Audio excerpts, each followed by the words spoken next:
Entrevista que me hicieron en la Radio Continental a propósito del discurso de Milei en la ONU.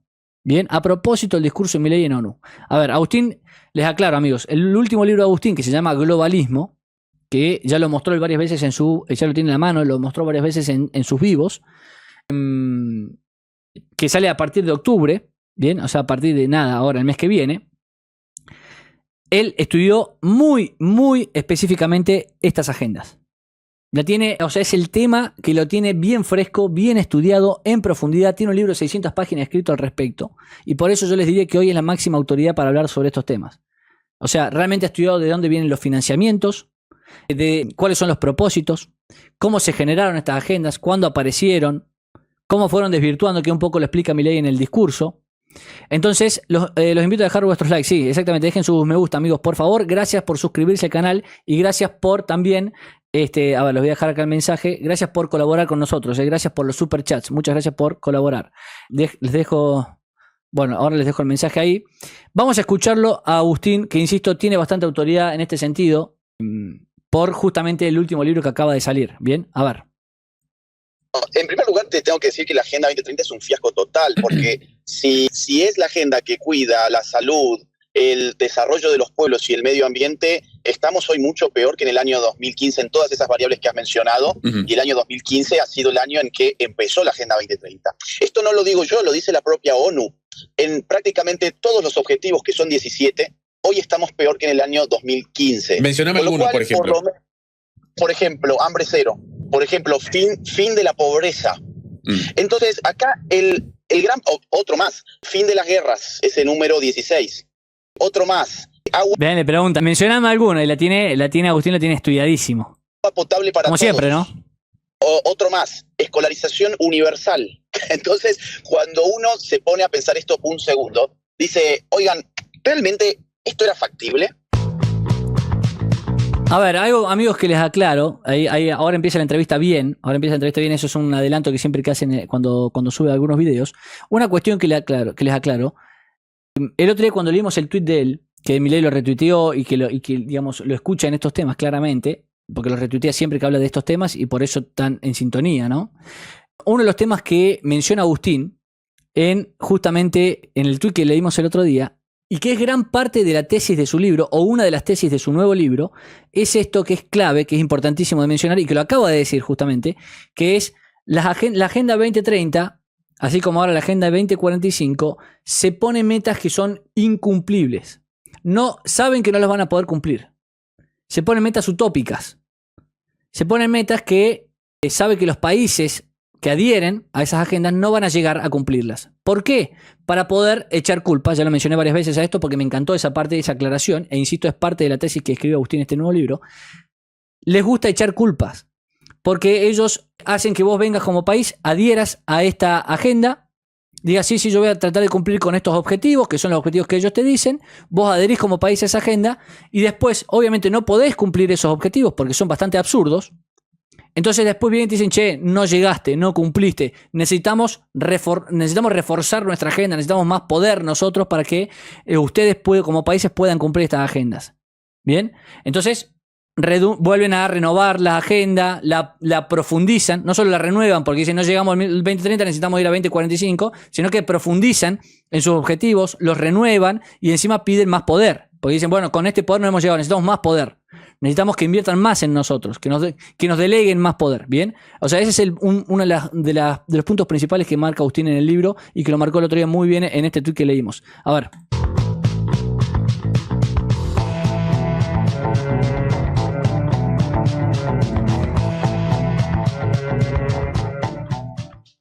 Diplomáticos dicen que bueno, es ponerse contra el mundo, ponerse contra la agenda que habla del desarrollo y demás. Vamos a hablar con Agustín Laje, creo que es muy oportuno, es escritor, licenciado en Ciencia Política, magíster en Filosofía, es el autor del libro negro de la Nueva Izquierda, La batalla cultural, Generación Idiota, entre otras producciones que ha tenido. Agustín, muy buen día, mi nombre es Jorge López de Simón y estoy en Continental Corriente. ¿Cómo estás?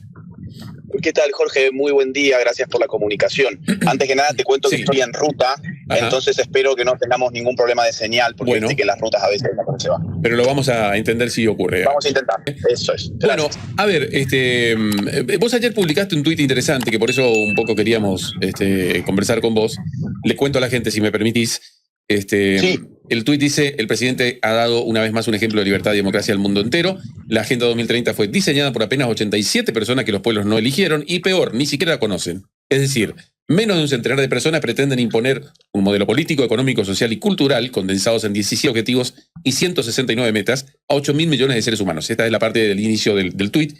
Quería preguntar, para que nos cuentes, ¿qué es la Agenda 2030 para vos? Porque, ¿sabes qué?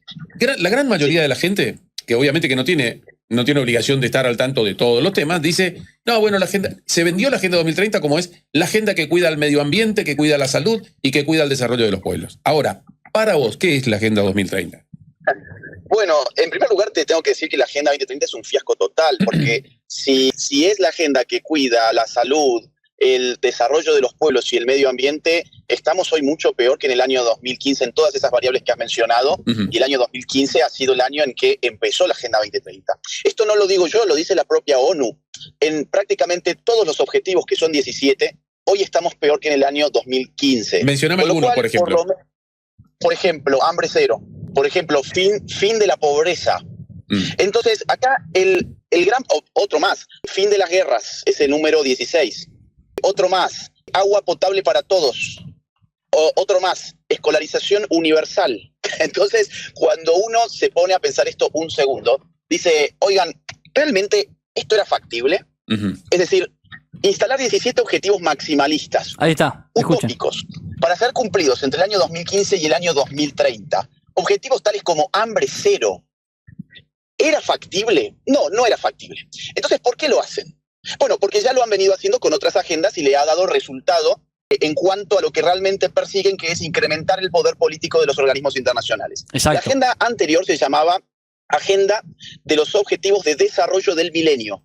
Esta agenda fue establecida en el año 2000 y sus objetivos, que en ese entonces eran 8, debían cumplimentarse a más tardar para el año 2015.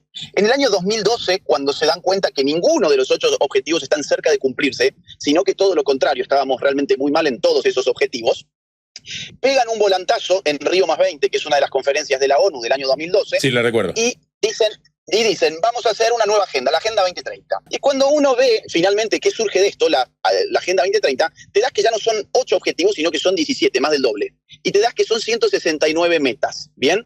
Esto es como si yo te dijera, mira, yo gano $1.000 por mes y mi objetivo es comprarme una Ferrari el mes próximo.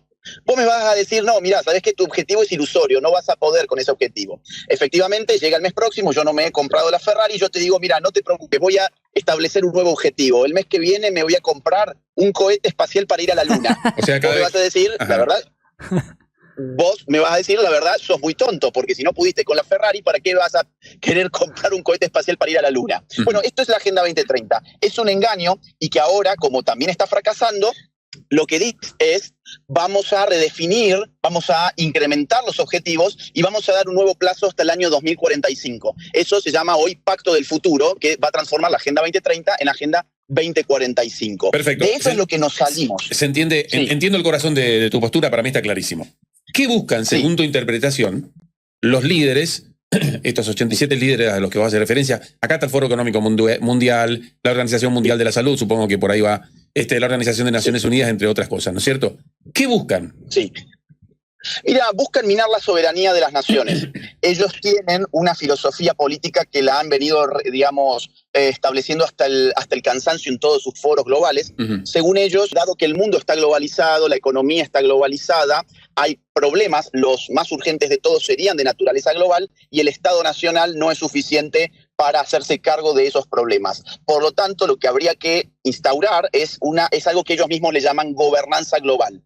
Cuando uno ve, por ejemplo, los tweets de Pedro Sánchez, con quien Milei tuvo su disputa hace algunos meses nada más, va a ver que... ¿Se acuerdan que mostramos los tweets de Pedro Sánchez acá, no? El tweet de Pedro Sánchez reunido con Trudeau, reunido con el canciller alemán y reunido con Lula. Bien, hablando de gobernanza global, ¿lo mostramos ayer o antes de ayer? son todas loas al concepto de gobernanza global, ahora mismo que está él también allí en la ONU.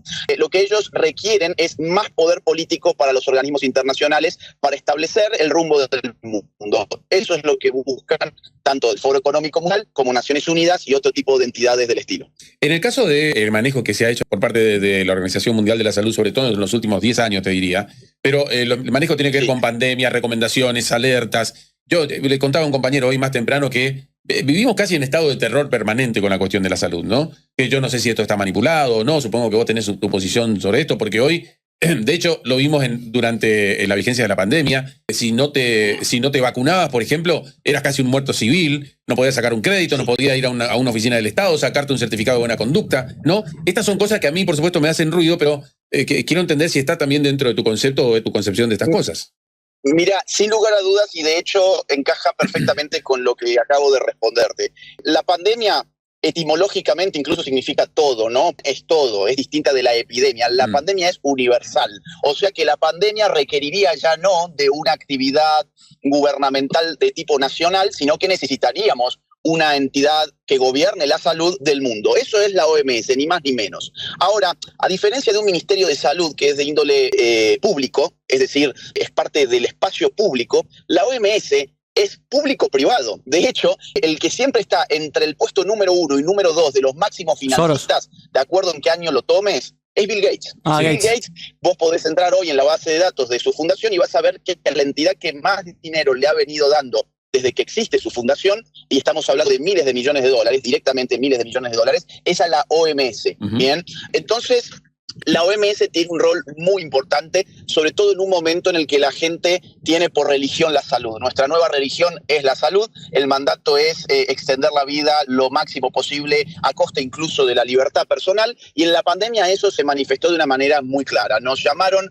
a encerrarnos, a volvernos prisioneros dentro de nuestras propias casas, por orden de la OMS. Fue la OMS la que digitó las líneas generales de las políticas públicas sanitarias que se aplicaron en todo el mundo, y ni siquiera eran líneas políticas muy coherentes y estables en el tiempo. Iban modificando sus posiciones de un extremo a otro a medida que iban pasando las semanas. Incluso ahora, por ejemplo, hablando de la vacuna, que vos recién lo mencionaste, se está multiplicando en todo el mundo las denuncias por efectos secundarios muy nocivos de vacunas que fueron aprobadas en tiempo récord por la OMS y que fueron además instaladas en el discurso público con un discurso verdaderamente terrorista. Si no te vacunabas, eras un muerto civil, como bien dijiste. Estoy viendo acá la lista de los Objetivos de Desarrollo Sostenible, a lo que hacías mención. Sí. El número 12 es producción y consumo responsable. Acá tiene mucho que ver Bill Gates, ¿no? Pero bueno, allí ¿cómo entra tu postura? Por ejemplo, yo escucho a mucha gente diciendo van a apuntar a que se haga cada vez menos ganadería, se apunte cada vez más a la producción llamada orgánica, creación de, no sé, la carne sintética, cría de insectos para consumo. ¿Viene por ese lado? Sí, mira, viene por ese lado, y el engaño es el siguiente. Ellos establecen objetivos que de la manera en que está redactado, digamos así, es muy difícil ponerse en contra. Claro. Vos fíjate, el hambre cero, fin de la pobreza, agua potable, energías limpias, el que acabas de mencionar. Siempre, claro, vos me decís consumo responsable. Sí, obviamente. No es, digamos, una panacea el mundo ultraconsumista, pero lo que trae detrás de eso, ahí está el problema y ahí están los lobbies. Claro, en Europa esto ya se aplicó. En Europa la Agenda 2030 está muy avanzada y nosotros lamentablemente vemos muy poco Europa, porque bueno, no estamos en ese continente, pero además lo vemos poco. Y el daño que le ha hecho a la matriz agropecuaria, al campo europeo, es tremendo. Sí, un caso es Holanda, por ejemplo. Holanda, le estaba por decir, amigo, recuerden lo que está pasando en Holanda, lo que pasó en Holanda y lo que sigue pasando en Holanda, porque los conflictos siguen con los productores agropecuarios en Holanda. Holanda, claro, justo te estaba por mencionar, Holanda es el caso paradigmático, pero también lo podés ver en España. Yo vivo la mitad del año en España. Te digo, el campo en España ha sido destrozado por las políticas de Agenda 2030, que en el caso español, mirá lo que es esto, porque es impresionante. Perdón, les recuerdo que Silvio Mercado decía que los promotores de la Agenda 2030 acá en Argentina encima, en Argentina, debe ser el campo porque es el que más se beneficia. Eso nos dice Silvio Mercado, que después es citada por La Nación como si fuera una autoridad, ¿no? el gobierno de Sánchez creó un ministerio que se llama Ministerio Agenda 2030. O sea, digamos, los estados se terminan convirtiendo en una suerte de virreinatos. ¿Te acordás del virreinato del Río de la Plata? Bueno, ese es el esquema. Tenés una metrópoli que en aquel momento era un imperio, el Imperio Español. Bueno, ahora ya no es un imperio, ahora es un organismo internacional que básicamente establece los lineamientos políticos de tu gobierno y vos tenés que crear un ministerio como el español para aplicar eso. Las consecuencias se dieron en el orden del campo. O, por ejemplo, te cuento algo que pasa en Madrid. En Madrid, con la Agenda 2030 y las políticas supuestamente para reducir carbono, si no tenés determinados tipos de autos, de automóviles, ya hay calles donde vos no podés ingresar, porque están llenas de cámaras que te meten multa. Entre otros lugares, nada menos que el centro de Madrid. Con lo cual, si vos tenés un auto que no sea eléctrico, olvídate de entrar al centro de Madrid. Bueno, pero ahí está Ayuso, que se supone que no debe ser muy afecta a la Agenda 2030, ¿o entiendo mal? Mira, lo que pasa es que Ayuso es del PP, claro. Y si bien es cierto que se enfrenta a los socialistas y que tiene un discurso por lo general más fuerte que el resto de la conducción del PP, sí, no deja de ser PP, y el PP es Agenda 2030.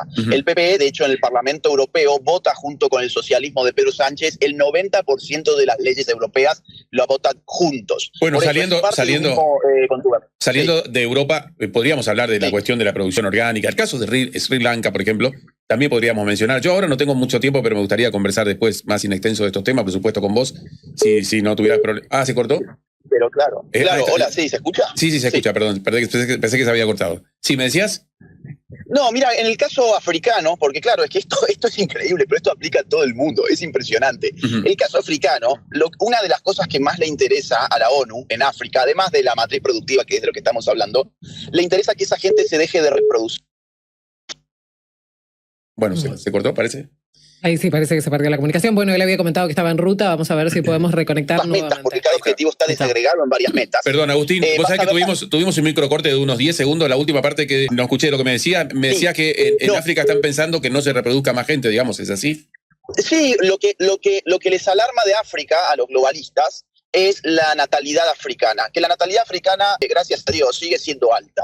Digo gracias a Dios porque lamentablemente en Occidente nos estamos suicidando. No nos alcanza la natalidad de la mayoría de los países occidentales para recambiar a las generaciones. Por eso fíjate cómo está Europa con los problemas de jubilaciones y ese tipo de cosas. Entonces, ¿qué hacen? ¿Qué hacen con África? Tienen el objetivo número 5. El objetivo número 5, que se llama igualdad de género. Acá está. Está todo encriptado como toda la Agenda 2030. Ahí está. Te vas a la meta número 6 del objetivo 5 y dice que se tiene que aplicar cuanto antes lo convenido por la Plataforma de Acción en Población de la Conferencia Internacional del Cairo de 1994. ¿Qué estableció la ONU en 1994 en el Cairo en su conferencia de población? Estableció que cuanto antes debía ser legalizado el aborto en todo el mundo para reducir la población.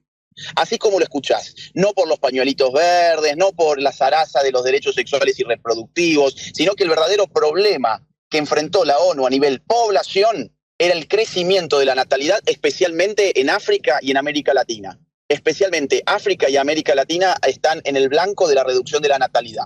¿Esto por qué? Bueno, a ver, si vos ves lo que está pasando a nivel tecnológico, hay un reemplazo brutal en camino de la mano de obra, y ya no solo de la mano de obra, sino de los cerebros pensantes, de la gente que trabaja usando la cabeza. Todo eso, cuando ya se están dando cuenta que va a tener un impacto muy grande las nuevas tecnologías inteligentes para las matrices de empleos. Bueno, y encima tenés un mundo que se reproduce, no, vamos a tratar de acortar esto porque hay que repartir el pastel. Entonces, a eso obedece, por ejemplo, gran parte del objetivo número 5 y los intereses que ellos tienen en África. Agustín, me parece muy interesante. Yo, por supuesto, queríamos conocer tu postura. Te voy a invitar otra vez para que charlemos un poco más. Los 2 minutos finales quiero que los dediques a explicarnos por qué entonces, si es por todo esto, que vos ves como brillante la postura de Milei cuando la gran mayoría de los opinantes dicen Milei dejó a la Argentina fuera del mundo, fuera de las tendencias, fuera de la corriente, digamos. Qué interesante que quedarte fuera del mundo signifique rechazar una agenda que tu pueblo no ha votado. Los pueblos se deben a sí mismos. Los gobernantes democráticos se deben a la voluntad de sus pueblos, no a la voluntad del secretario general de las Naciones Unidas ni a los donantes de los organismos de las Naciones Unidas. O sea, ya esa crítica revela un nivel de servilismo antidemocrático nefasto y atroz. Milei ha dado una lección de libertad y de democracia al mundo porque es el primer mandatario que se opone con tanta nivel, digamos, con tanta claridad a lo que es un atropello a la soberanía de las naciones. Insisto, y esto va para tu propia audiencia, estimado amigo, ¿a quién le han consultado, a quién de nosotros nos han consultado alguna vez si estábamos de acuerdo con esos 17 objetivos, con esas 179 metas, con el sinfín de indicadores que establecen que los gobiernos deben cumplimentar y deben comunicar a la ONU? ¿A quién alguna vez se les comunicó que esto existía? Ni siquiera sabíamos que esto existía hasta hace un puñadito de días cuando todo esto se puso sobre el tapete público. Entonces, si tenemos una democracia y nos ufanamos de ella, como habitualmente hacemos, seamos consecuentes. Los argentinos somos dueños de nuestro destino, nosotros queremos vivir en libertad y no es vivir en libertad cuando burócratas que no hemos escogido, ni siquiera sabemos sus nombres, ni siquiera hablan nuestro propio idioma, ni siquiera conocen nuestra cultura, vienen a decirnos qué es lo que tenemos que hacer y nos dan un paquete de 17 objetivos y 169 metas para que las cumplimentemos a más tardar al año 2030, que están diseñadas para no ser cumplimentadas, para que después venga el reproche y nos den otro nuevo paquete de medidas con más atentados contra la libertad, como está pasando ahora con el Pacto del Futuro. Entonces, lo que hizo Milei fue reivindicar la democracia y la libertad ante los ojos del mundo. Y es evidente que a la clase política internacional en general esto no le va a caer bien, y es evidente que a la mayor parte de la casta política nacional tampoco, porque la Agenda 2030 es una oportunidad que tienen la casta política para expandir su poder. Esto es lo último que te digo, pero es muy importante. La Agenda 2030 es el semáforo en verde que le da la ONU a la casta política para decir, bueno, mira, puedo extender mis tentáculos por aquí, por allá, puedo crear nuevos ministerios, puedo asignar nuevas partidas presupuestarias, puedo meter más impuestos porque hay que financiar ahora un montón de cosas que están en la agenda de los organismos internacionales. Entonces esto a los políticos les suele resultar muy funcional. Además se sacan su fotito en la ONU, se hacen los que están salvando el planeta, se hacen los que están luchando contra el cambio climático y contra la pobreza en el mundo, se sacan su fotito internacional, la pasan muy bien porque además viajan a Nueva York, se dan sus buenos convites. ¿Quién se va a poner a la Agenda 2030? Nadie. Bueno, Milei sí lo hizo. Bueno, Agustín, te agradezco mucho. Interesante tu postura, yo creo que interesante para la reflexión de la gente también, por supuesto. Es una postura opuesta a la que lleva mucha gente. De hecho, los propios gobernantes, intendentes inclusive, creen que o dicen que están muy imbuidos con la Agenda 2030, pero bueno, tema para otra charla en otro momento. Bueno, amigos, ahí estaba la entrevista que le hicieron a Agustín, que me parece que fue clarísimo, es la que mejor resume todo lo que venimos hablando, que estaba mencionando recién, por ejemplo, los tweets de las notas en La Nación, los tweets de esta mujer de Silvia Mercado, ¿no? Ahí está la respuesta para todos quienes dicen, no, sí, la Agenda 2030 nos excluye del mundo, por posicionarse de esa manera. Bueno, ahí está la respuesta, Agustín, me parece que resume perfectamente todo. Resume perfectamente todo.